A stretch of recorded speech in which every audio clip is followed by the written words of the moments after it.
നമസ്ते സാറേ. നമസ്തേ സാറേ, രാഷ്ട്രീയ സ്വയം സേവക് സംഘ് സംഘചാലക് മോഹൻ ഭഗവതിൻ്റെ ഏറ്റവും പുതിയ പ്രസ്താവന വിവാദമുയർത്തിയിരിക്കുകയാണ്. അദ്ദേഹം പറയുന്നത് അയോധ്യയിലേത് ഒരു വൈകാരിക വിഷയമായിരുന്നു, അത് ഏതാണ്ട് രമ്യമായി പരിഹരിക്കപ്പെട്ട് കഴിഞ്ഞിരിക്കുന്ന സ്ഥിതിക്ക് ഇനി കൂടുതൽ പള്ളികളുടെ ഇടയിൽ ശിവലിംഗവും പ്രതിഷ്ഠയും ഒന്നും തിരഞ്ഞ് അന്തരീക്ഷം വഷളാക്കേണ്ടതില്ലെന്നുള്ള ടോണിൽ അദ്ദേഹം നടത്തിയ പ്രസ്താവനയ്ക്കെതിരെ ഈ സന്യാസി സഭയുടെ, അതായത് സന്യാസിമാരുടെ അഖില ഭാരതാടിസ്ഥാനത്തിൽ പ്രാതിനിധ്യം അവകാശപ്പെടുന്ന അഖില ഭാരത സന്ത് മഹാസഭ, അതിൻ്റെ ജനറൽ സെക്രട്ടറി വിജയേന്ദ്രാനന്ദ സരസ്വതി വളരെ ശക്തമായ പ്രതിഷേധവുമായി രംഗത്ത് വന്നിരിക്കുകയാണ്. അതായത് അവർ പറയുന്നത് ഈ മതകാര്യങ്ങളിലും ആത്മീയ കാര്യങ്ങളിലും സുപ്രീം എന്ന് പറയുന്നത് സന്യാസിമാരും അവരുടെ നിയന്ത്രണത്തിലുള്ള കാര്യങ്ങളും ആണ്. അതിനകത്ത് രാഷ്ട്രീയ സ്വയംസേവക സംഘടനയെ പോലെയുള്ള സംഘടനകളുടെ ഭാരവാഹികൾ അഭിപ്രായ പ്രകടനം നടത്തേണ്ട ആവശ്യമില്ല എന്നുള്ള രീതിയിൽ അതിശക്തമായൊരു പ്രസ്താവനയുമായിട്ട് രംഗത്ത് വന്നിട്ടുണ്ട്. എങ്ങനെയാണിത് വിലയിരുത്തപ്പെടേണ്ടത്? രാഷ്ട്രീയ സ്വയം സേവക സംഘത്തിനെ കുറിച്ചുള്ള വളരെ വ്യക്തമായ ഒരു ചിത്രം ലഭിക്കുന്ന ഒരു സന്ദർഭമായിട്ടാണ് ഞാനിതിനെ കാണുന്നത്. രാഷ്ട്രീയ സ്വയം സേവക് സംഘ് അറിയപ്പെടുന്നത് ലോകത്തിലെ ഏറ്റവും വലിയ സാംസ്കാരിക സംഘടനയായാണ്.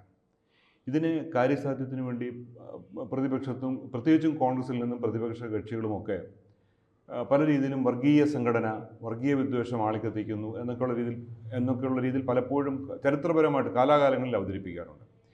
അവരൊക്കെ ഈ മോഹൻ ഭാഗവതിൻ്റെ ഈ പ്രസ്താവനയോട് എങ്ങനെ പ്രതികരിക്കുന്നു? അവരിതിനെ സഹർഷം സ്വാഗതം ചെയ്യുന്നുണ്ടോ എന്നറിയാനുള്ള ജിജ്ഞാസയാണ് കൂടുതലായിട്ടുള്ളത്. അദ്ദേഹം സാംസ്കാരിക സംഘടനയുടെ നേതൃസ്ഥാനത്തിരിക്കുന്ന സാംസ്കാരിക സംഘടന എന്ന് പറഞ്ഞാൽ അത് സംസ്കാരമുണ്ട്. ആ സംസ്കാരം ഭാരതത്തിൽ നിന്ന് വരുന്നതാണ്. ഇന്ത്യ ദാറ്റ് ഈസ് ഭാരത് എന്ന് പറയുന്ന ഭാരതത്തിൽ നിന്ന് സംസ്കാരമാണ്. ആ സംസ്കാരത്തിൻ്റെ ഉദ്ഭവം വേദങ്ങളിൽ നിന്നുള്ളതാണ്, മഹർഷിമാരിൽ നിന്നുള്ളതാണ്, സമ്മിശ്രമാണ്, സഹിഷ്ണുതയുടേതാണ്.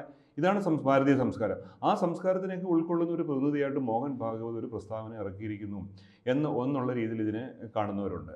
മറ്റൊന്ന് കാണുന്നത് സന്യാസി, ഈ സന്ത് സമിതി, അത് അവർ ആധ്യാത്മിക കാര്യങ്ങളിലും ക്ഷേത്രകാര്യങ്ങളിലും ആചാരപരമായ കാര്യങ്ങളിലും ആരാധനാ സ്ഥലങ്ങളുടെ കാര്യങ്ങളിലും പ്രത്യേകമായി അതിന് എക്സ്ക്ലൂസീവായിട്ട് അവിടെ മാത്രം ശ്രദ്ധ കേന്ദ്രീകരിക്കുന്നവരാവാം. അപ്പോൾ അവർ പറയുന്ന അഭിപ്രായം അവരുടേതായ അഭിപ്രായം. മോഹൻ ഭാഗവത് അദ്ദേഹം മറ്റൊരു അഭിപ്രായം പറഞ്ഞിരിക്കുന്നു. ഇത് ഞാൻ മനസ്സിലാക്കുന്നത് ഈ സനാതന സംസ്കാരം, ഹിന്ദു സംസ്കാരത്തിൽ ഇങ്ങനെ വ്യത്യസ്തമായ ധാരകൾ, വ്യത്യസ്തമായ അഭിപ്രായ പ്രകടനങ്ങൾ, വ്യത്യസ്തമായ രീതിയിൽ കാര്യങ്ങൾ കാണാനുള്ള സ്വാതന്ത്ര്യവും ചരിത്രാതീത കാലത്തുണ്ട്. എപ്പോഴും ഓർത്തിരിക്കുന്ന ഒരു ഉദാഹരണമുണ്ട്. ഈ രാമായണത്തിൽ ഭരതൻ വനത്തിലേക്ക് പോയ, വനവാസത്തിന് പോയ ശ്രീരാമനെ കാണാൻ, ശ്രീരാമനെ സന്ദർശിക്കാൻ ചെല്ലുമ്പോൾ ശ്രീരാമൻ ആദ്യം ചോദിക്കുന്ന ചോദ്യം അയോധ്യയിലെ ചാർവാകന്മാർ സന്തുഷ്ടരാണോ എന്നാണ്. ചാർവാകന്മാർ അങ്ങേക്കറിയാമല്ലോ, എപ്പോഴും രാഷ്ട്രത്തിനെയും നിരീശ്വരവാദികളാണെന്ന് പറയാം. അവർ നിരീശ്വരവാദികളുമാണ്. രാഷ്ട്രത്തിനെയും ഭരണകൂടത്തിനെയും സംസ്കാരവുമായി ബന്ധപ്പെട്ട് പ്രവർത്തിക്കുന്ന, മതപരമായി ബന്ധപ്പെട്ട് പ്രവർത്തിക്കുന്നവരെ ഒക്കെയും എതിർക്കുന്നവരും നിശ്ചിതമായി വിമർശിക്കുന്ന ഒരു സന്യാസി സമൂഹമാണ് ചാർവാകന്മാർ. ഈ ചാർവാകന്മാരെ സന്തോഷമാക്കി ഇരുത്തുക എന്നുള്ളതാണ്. അപ്പോൾ ഇതിനുള്ള വ്യത്യസ്തമായ അഭിപ്രായധാരകൾ ഉൾക്കൊള്ളുന്ന ഒരു വലിയ സംസ്കാരത്തിൻ്റെ ഭാഗമാണ് സനാതന സംസ്കാരം, ഹിന്ദുമതം. പിന്നെ നമ്മൾ അതിലേക്കൊരു പുതിയ വാക്ക് ഹിന്ദുത്വം എന്നൊരു വാക്ക് വരുമ്പോഴാണ് ചിലർ ഇതിനകത്തൊരു വിവാദം പറയുന്നത്. ഹിന്ദു മതം, ഹൈന്ദവികത, ഹിന്ദുത്വം എന്ന് പറയുന്നത്. പൊതുവെ പറയുന്ന ഒരു കാര്യം അങ്ങനെയാണല്ലോ, ഹിന്ദുക്കൾക്കെതിരല്ല ഹിന്ദുത്വയ്ക്കെതിരാണ് എന്നാണല്ലോ ഒരു നരേഷൻ. പൊതുവായി ഈ RSSനെ പറ്റിയൊക്കെ സംസാരിക്കുമ്പോൾ പൊതുവെ പറയുന്ന ഒരു കാര്യം ഹിന്ദുക്കൾക്കെതിരല്ല ഹിന്ദുത്വയ്ക്കെതിരാണ് എന്നാണ് പറയുന്നത്. അതൊരു ആ പ്രസ്താവനയുടെ വൈരുദ്ധ്യം അവിടെ നിൽക്കട്ടെ. സാറേ, ആ പ്രസ്താവന ഇവിടെ കുറച്ച് റിലവൻ്റ് ആണെന്ന് അറിയാമോ? ഈ ഗാന്ധി വധവുമായിട്ട് ബന്ധപ്പെടുത്തി എപ്പോഴും RSSനെ വലിച്ചിരിച്ചു കൊണ്ടുവരാറുണ്ടല്ലോ. ഗാന്ധി വധത്തിൽ RSSന് യാതൊരു പങ്കുമില്ലാന്ന് എല്ലാ ജുഡീഷ്യൽ കമ്മിറ്റി റിപ്പോർട്ടുകളിലും വന്നിട്ടുണ്ട്. ഗാന്ധി വധത്തിൽ ഇൻവോൾവ് ആയിരുന്ന സംഘടന ഹിന്ദു മഹാസഭയാണ്. നമുക്കൊക്കെ അറിയാവുന്ന ഒരു സംഭവമുണ്ട്. ഈ കമ്മ്യൂണിസ്റ്റ് CPIMൻ്റെ ഏറ്റവും പ്രശസ്തനായ നേതാവ് സോമനാഥ് ചാറ്റർജിയുടെ അച്ഛൻ നിർമ്മൽ ചന്ദ്ര ചാറ്റർജി ആയിരുന്നു ഗാന്ധിവധം നടക്കുമ്പോൾ അത് നടത്തിയ സംഘടനയുടെ അധ്യക്ഷൻ. ഇതേ നടത്തിയതിന് അർത്ഥമില്ല. ഈ സംഭവം നടക്കുമ്പോൾ ഈ ഹിന്ദു മഹാസഭയുടെ അധ്യക്ഷൻ സോമനാഥ് ചാറ്റർജിയുടെ അച്ഛൻ നിർമ്മൽ ചന്ദ്ര ചാറ്റർജിയാണ്. നിർമ്മൽ ചന്ദ്ര ചാറ്റർജി എന്ന ആ ഒരു ചിന്താധാരയുടെ തുടർച്ചയാണ് ഹിന്ദുത്വം. ഹിന്ദു മഹാസഭയിലൊക്കെ പ്രവർത്തിച്ച ആളാണ് ഒരുപക്ഷെ സർവർക്കർ എന്നൊക്കെ തോന്നുന്നു. ആണോ? അതെ അതെ അതെ, സർവർക്കറാണ് ഹിന്ദുത്വ എന്നൊക്കെയുള്ള. അദ്ദേഹം പറഞ്ഞ ഹിന്ദുത്വ എന്ന് പറഞ്ഞാൽ ഇറ്റ് ഈസ് അദ്ദേഹം ഒരു ഈ യുക്തിവാദി പോലെ ഉള്ള ഒരാളായിരുന്നു എന്നാണ് അദ്ദേഹം പറഞ്ഞത്. ഈ ഹിന്ദുക്കൾക്ക് അതുപോലെ തന്നെ ഈ സാന്ദർഭിക പറയുന്നത് ദീൻദയാൽ ഉപാധ്യായും അദ്ദേഹവും ഈ ക്ഷേത്രവിശ്വാസിയോ അല്ലെങ്കിൽ നമ്മൾ കൺവെൻഷണൽ ഹിന്ദു അനുഷ്ഠിക്കുന്ന ആചാരങ്ങൾ അനുഷ്ഠിക്കുന്ന ആളല്ല. അദ്ദേഹം പന്തിഭോജനം നടത്തുകയും ക്ഷേത്രങ്ങളെ തള്ളി പറയുകയും ചെയ്യുന്ന ആളായിരുന്നു. ഞാൻ പറയായിരുന്നു. അപ്പോൾ പലപ്പോഴും അങ്ങനെ ഉള്ള ഒരു ധാര ഇതിനകത്തുണ്ടെന്നുള്ളത് പറയാതെ ചിന്തിക്കാതെയുമാണ് ഈ അദ്ദേഹം ഈ ഹിന്ദുത്വത്തെക്കുറിച്ച് പറഞ്ഞത്. നമ്മളിപ്പോൾ കാണുന്ന, ഇപ്പോൾ നമ്മൾ പൊതു രാഷ്ട്രീയ മണ്ഡലത്തിൽ പറയുന്ന അപ്പീസ്മെന്റ് പൊളിറ്റിക്സ് ഉണ്ടല്ലോ, ഈ പ്രീണനം. ഈ പ്രീണനമൊക്കെ ഈ സർവർക്കർ മുൻകൂട്ടി കണ്ടുകൊണ്ടിരുന്നതും ഹിന്ദുക്കൾക്ക് സർവൈവ് ചെയ്യണം, നിലനിൽക്കണമെങ്കിൽ അവനൊരു മൂവ്മെൻ്റ് ഉണ്ടാക്കണം. അതിന് കൊടുത്ത പേരാണ് ഹിന്ദുത്വ. ഇതൊരു സർവൈവലിൻ്റെ തിയറിയാണ് ഹിന്ദുത്വ എന്നാണ് പറഞ്ഞത്. എന്നൊരു വ്യാഖ്യാനം ഹിന്ദുത്വയ്ക്കുണ്ട്. അല്ല തന്നെയല്ല സാറേ, നമ്മളിപ്പം നമ്മൾ ഈ വിഷയത്തിലേക്ക് വരുമ്പോൾ ഈ ഹിന്ദു സമൂഹം എന്ന് പറയുന്നത്, അല്ലെ ഹിന്ദു സമൂഹം എന്ന് കരുതപ്പെടുന്നവർ നിരവധി ശക്തികളായിട്ട് മാറിയിരിക്കുകയാണ്. ഇപ്പോൾ ശങ്കരാചാര്യന്മാരുടെ ഒരു പാരമ്പര്യമുണ്ട്. ഈ ആദിശങ്കർ സ്ഥാപിച്ച മഠങ്ങൾ, അതിൽ തന്നെ കാഞ്ചി കാമകോടി പീഠത്തെ പറ്റിയ അഭിപ്രായ വ്യത്യാസങ്ങളുണ്ട്. കാരണം ആദിശങ്കർ സ്ഥാപിച്ച മഠങ്ങൾ വരുന്നില്ലെന്ന് പറയുന്നുണ്ട്. ഓരോരുത്തരും ഫോളോവേഴ്സ് ഉണ്ട്. പിന്നെ അതോടൊപ്പം നമ്മൾ ഈ പുതിയ കാലഘട്ടത്തിൽ ഒത്തിരി ആചാര്യന്മാരുണ്ട്. ഈ ആചാര്യന്മാർക്കൊക്കെ ഒത്തിരി അനുയായികളുണ്ട്, ഫോളോവേഴ്സ് ഉണ്ട്. അപ്പോൾ ഇതെല്ലാം ചേരുന്നതാണ് ഈ ഹിന്ദു മതം എന്ന് പറയുന്നത്, അല്ലെങ്കിൽ ഹിന്ദു ധാര എന്ന് പറയുന്നത്. ഈ നമ്മളിവിടെ ഞാൻ ഇടയ്ക്ക് പറയുന്നത്, നമ്മുടെ ഈ പ്രാണപ്രതിഷ്ഠ, നമ്മുടെ അയോധ്യയിൽ പ്രാണപ്രതിഷ്ഠ നമ്മുടെ നരേന്ദ്രമോദി നടത്തിയ സമയത്ത് ചില ശങ്കരാചാര്യ മഠങ്ങൾ ഇതിനെ എതിർത്തിരുന്നു. അന്ന് അധികം ശ്രദ്ധിക്കപ്പെടാതെ മാധ്യമങ്ങളിൽ പ്രാധാന്യം കൊടുക്കാതിരുന്ന ഒരു അഭിപ്രായം വന്നിരുന്നു. ഈ ശ്രീനാരായണ ഗുരുദേവൻ കേരളത്തിൽ പ്രതിഷ്ഠ നടത്തിയിരുന്നു, ശിവലിംഗ പ്രതിഷ്ഠ നടന്നു. അന്ന് ഇവിടുത്തെ സാമ്പ്രദായിക ആളുകൾ സമ്പ്രദായങ്ങൾക്കെതിരെ ഒരു വിപ്ലവമായിട്ട് അത് കരുതപ്പെടുന്നത്, അതിനെതിരെ സംസാരിച്ചിരുന്നു ഈ പ്രതിഷ്ഠ നടത്താൻ അവകാശമുള്ളവർ.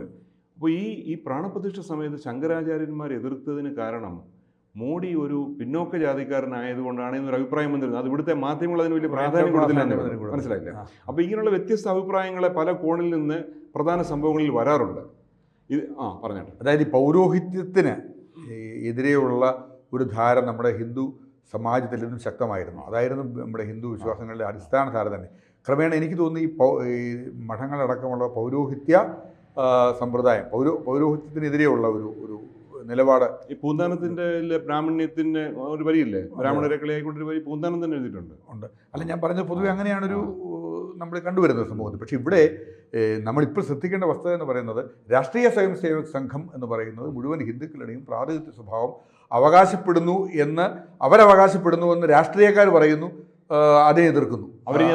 രാഷ്ട്രീയക്കാരത് എതിർക്കുകയാണ്. അങ്ങനെ മുഴുവൻ ഹിന്ദുക്കളുടെയും പ്രാതിനിധ്യം രാഷ്ട്രീയ സ്വയം സേവക സംഘത്തിലില്ല, ഹിന്ദുക്കൾ നമ്മളുടെ കൂടെയുണ്ട് എന്ന വിവിധ രാഷ്ട്രീയ പാർട്ടികൾ, BJPക്ക് എതിരായ രാഷ്ട്രീയ പാർട്ടികൾക്ക് പൊതുവെ വേണമെങ്കിൽ പറയാം. അതോടൊപ്പം തന്നെയാണ് അതേ നിലപാടിലേക്കാണ് സന്യാസി സമൂഹങ്ങളുടെയും സന്യാസി മഠങ്ങളുടെയും ഒക്കെ ഒരുപക്ഷെ ചില സമൂഹങ്ങൾ നിലനിൽപ്പിൻ്റെ പ്രശ്നം കൂടി ആയിരിക്കാം. അതുകൊണ്ടാകാം അവർ ഇത്ര നിശിതവും ശക്തവുമായിട്ട് ഒരു എതിർപ്പ് രൂപപ്പെട്ടിരിക്കുന്നത് എന്നാണ് ഞാൻ കരുതുന്നത്. സാറ് പറഞ്ഞതുപോലെ രാഷ്ട്രീയക്കാരുടെ ഭാഷ തന്നെ പറഞ്ഞു കഴിഞ്ഞാൽ ഹിന്ദുക്കളുടെ അട്ടിപ്പറവകാശം RSSനും മോഹൻ ഭാഗവതുമാണോ എന്ന് ഇന്നലെ വരെ ചോദിച്ചവർ ഇന്ന് അത് അവരുടെ ഉത്തരം മാറ്റി പറയും എന്ന് പ്രതീക്ഷിക്കുകയാണ്. അത് ഞാൻ പ്രതീക്ഷിക്കുകയാണ്. ഒപ്പം നമ്മുടെ ഇവിടെ ഒരു വിവാദമായ ഒരു സുപ്രീം കോടതിയിൽ ഒരു കേസിൻ്റെ വിചാരണ നടന്നുകൊണ്ടിരിക്കുകയാണ്. The places of worship act 1991 എന്ന് പറയുന്നത്. അതായത് 1947 ആരാധന സ്ഥലങ്ങളുടെ അതുപോലെ നിർത്താൻ, രൂപമാറ്റം വരുത്താൻ പാടില്ല. റിലീജിയസ് ക്യാരക്ടർ, മതപരമായ സ്വഭാവത്തിന് മാറ്റം വരുത്താൻ കഴിയില്ല. ഇവിടെയൊക്കെ ഈ റിലീജിയസ് ക്യാരക്ടർ കൊടുക്കുന്നതിന് ഒരു പ്രധാന പങ്ക് വഹിക്കുന്നത് ആ സ്ഥലമാണ്. ഈ കാശി എന്ന് പറയുമ്പോൾ എല്ലാവരുടെയും മനസ്സിലേക്ക് വരുന്ന ഒരു ഹൈന്ദവ ആചാര്യ സ്ഥലം, ഒരു ആരാധനാ കേന്ദ്രമാണ്. മെക്ക എന്ന് പറഞ്ഞു കഴിഞ്ഞാൽ ഒരു ഹൈന്ദവ ആരാധനാ കേന്ദ്രമായിട്ട് മനസ്സിലേക്ക് വരില്ല. ജെറുസലേം എന്ന് പറഞ്ഞാലും വരില്ല. അപ്പോൾ ഈ സ്ഥലങ്ങളിലൊക്കെയുള്ള വ്യത്യസ്തമായ ആരാധനാ സ്ഥലങ്ങളുടെ പിന്നിലുള്ള ചരിത്രപരമായ വസ്തുതകളും മുഗളന്മാരുടെ ആക്രമണവും നമുക്കറിയാമല്ലോ. സ്വാതന്ത്ര്യം കിട്ടിയ ആദ്യത്തെ മന്ത്രിസഭയിലെ ഉപപ്രധാനമന്ത്രി ഈ മുഗള ആധിപത്യകാലത്ത് തകർക്കപ്പെട്ട സോമനാഥ ക്ഷേത്രം അന്നത്തെ ആഭ്യന്തരമന്ത്രിയും ഉപപ്രധാനമന്ത്രിയും പുനർനിർമ്മിച്ചു. അതിൻ്റെ ഉദ്ഘാടനത്തിൽ പങ്കെടുത്തത് രാഷ്ട്രപതി രാജേന്ദ്ര പ്രസാദാണ്. അപ്പോൾ ഇതൊക്കെ വസ്തുതകളാണ്. അപ്പോൾ ആ വസ്തുതകളെ അടിസ്ഥാനമാക്കി ഒരു സന്യാസ സഭ ഇങ്ങനൊരു അഭിപ്രായം പറഞ്ഞാൽ അവരെയും എതിർക്കേണ്ട കാര്യമുള്ളതായിട്ട് തോന്നുന്നില്ല. അവർ ഇതിൻ്റെ പിന്തുടർച്ചയായിട്ട് അവർക്ക് ഇങ്ങനെയുള്ള ചരിത്രപരമായ തെളിവുകളും ബോധ്യങ്ങളും ആരാധനാ ലംഘനങ്ങളും ഒക്കെ നടന്നു കഴിഞ്ഞാൽ അവർ ആ വഴിക്ക് ചിന്തിക്കുന്നുണ്ടാവും. പ്രശ്നം അല്പം രാഷ്ട്രീയം കൂടിയാണല്ലോ സാറേ. നമ്മൾ അത് കാണാതിരുന്നു കൂടല്ലോ. കാരണം പിന്നെ ഉയർത്തുന്ന ചില വിഷയങ്ങൾ അല്ലെ ഹിന്ദുത്വ രാഷ്ട്രീയം ഉയർത്തുന്ന വിഷയങ്ങൾ, ആ വിഷയങ്ങൾക്ക് പിന്നെ എതിരെ ഉള്ള ആൾക്കാർ ഉപയോഗിക്കുന്നതാവാം ഈ സന്യാസി സമൂഹത്തെയും എന്ന നിലയിലും അങ്ങനെ ഒരു വാദഗതി ഉയർന്നു വരുന്നുണ്ട്. അങ്ങനെ ആണ് ചെയ്യുന്നത്. ആയിക്കൂടായില്ല. കേരളത്തിൽ ക്രിസ്മസ് ആഘോഷത്തിന് ചില ഗ്രൂപ്പുകൾ തടഞ്ഞു എന്ന് പറയുന്നു. ഇത് അങ്ങ് പറഞ്ഞതുപോലെ തന്നെയാകും. അല്ല, അത് തന്നെ അതിനകത്ത് ഇപ്പം ഏതായാലും ഇന്നത്തെ ഒരു സാഹചര്യത്തിൽ ഒരു അജണ്ട എന്ന നിലയിൽ അങ്ങനെ ചെയ്യില്ല. ഓരോ സ്ഥലത്തും ഉണ്ടാകുന്ന പ്രാദേശിക കാര്യങ്ങളെന്ന് പറയുന്നത് ഇപ്പം നരേന്ദ്രമോദി അടക്കമുള്ള ആളുകൾ ക്രൈസ്തവ ആഘോഷങ്ങളിൽ പങ്കെടുക്കുന്നു, എല്ലാ ക്രൈസ്തവ ഭവനങ്ങളും സന്ദർശിക്കാനുള്ള നിർദ്ദേശം നൽകിയിരിക്കുന്നു എന്നാണ് നമ്മൾ മനസ്സിലാക്കുന്നത്.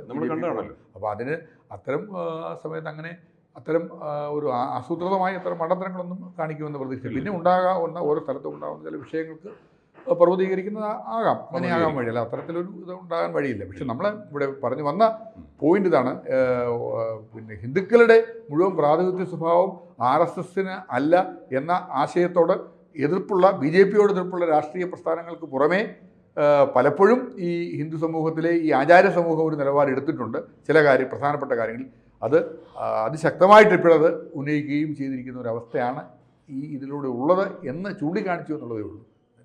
തീർച്ചയായിട്ടും ഈ സാംസ്കാരിക സംഘടന എന്ന നിലയിൽ രാഷ്ട്രീയ സ്വയംസേവക സംഘവും മതപരമായ കാര്യങ്ങളിൽ സന്യാസി സംഘങ്ങളും ഒരു വ്യത്യസ്തമായ അഭിപ്രായങ്ങൾ പറഞ്ഞു പോകുന്നു. ഇതിലുള്ള സന്തോഷം ഈ മോഹൻ ഭാഗവതിന് അദ്ദേഹത്തിന് എതിർത്ത സംഘടനകൾ അവരോട് ഏറ്റെടുക്കും, ചേർത്ത് നിർത്തും എന്ന് ഞാൻ പ്രത്യാശിക്കുന്നു. കൂടുതൽ വാർത്തകളും വിശേഷങ്ങളും നിങ്ങളിലേക്ക് എത്താൻ ABC മലയാളം സബ്സ്ക്രൈബ് ചെയ്യുക, ബെൽ ബട്ടണും അമർത്തുക.